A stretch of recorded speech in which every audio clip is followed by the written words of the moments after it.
প্রথমত আমি রিমার্ক ফ্যামিলিতে জয়েন করতে পেরে অনেক বেশি খুশি এবং সত্যি বলতে গেলে অনেক দিন ধরেই রিমার্ক ফ্যামিলিতে আছি এবং এটার জন্য আমার মনে হয় যে ইমন ভাই একটা থ্যাঙ্কস পায় আমার থেকে সবার আগে।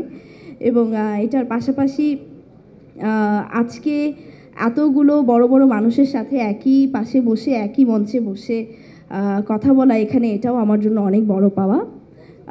আমি যদি খুব সহজ ভাষায় বলি যে রিমার্ক আপনজন, এই কথাটা আসলে আমার কাছে কি, আসলে ব্যাকস্টেজে যখন আমরা গল্প করছিলাম, আমি মিম আপু পূজা আমরা যখন গল্প করছিলাম তখন আমরা ডিসকাস করছিলাম যে আসলে আমাদের আপনজন কারা কিংবা কে। তো আমার যেহেতু এই ইন্ডাস্ট্রিতে অনেক বছর, তো আমি আসলে দেখি ইন্ডাস্ট্রির প্রত্যেকটা মানুষই আমার আপনজন, প্রত্যেকটা মানুষই আসলে আমার সুখে দুঃখে এত আমার পাশে থেকেছে সবসময় এবং এখনও থাকে।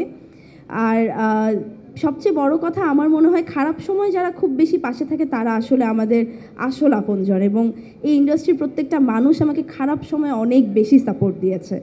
আর আমার যখনই কোনো প্রবলেম হয়েছে আমি ইজিলি আমাদের ইন্ডাস্ট্রির যে কোনো একজন, আমার কো অ্যাক্টর হোক কিংবা আমার সিনিয়র হোক কিংবা আমার কলিগ হোক, যা আমি ইজিলি যে কাউকে ফোন দিয়ে আমি ওই হেল্পটা পেয়েছি এবং এই হেল্পটা এবার আমাদের সকলের মধ্যে রিমার্ক আমাদের সাধারণ মানুষদের মধ্যেও এনে দিচ্ছে।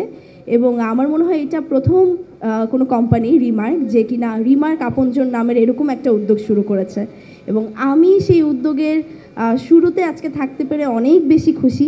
এবং আমি আশা করছি যে আমরা খুব ইজিলি আমাদের আপনজনদের কাছে এবার পৌঁছে যাব। এবার সাধারণ দর্শক এবং সাধারণ মানুষ রিমার্কের সাথে সাথে আমাদেরও অনেক আপনজন হয়ে উঠবে।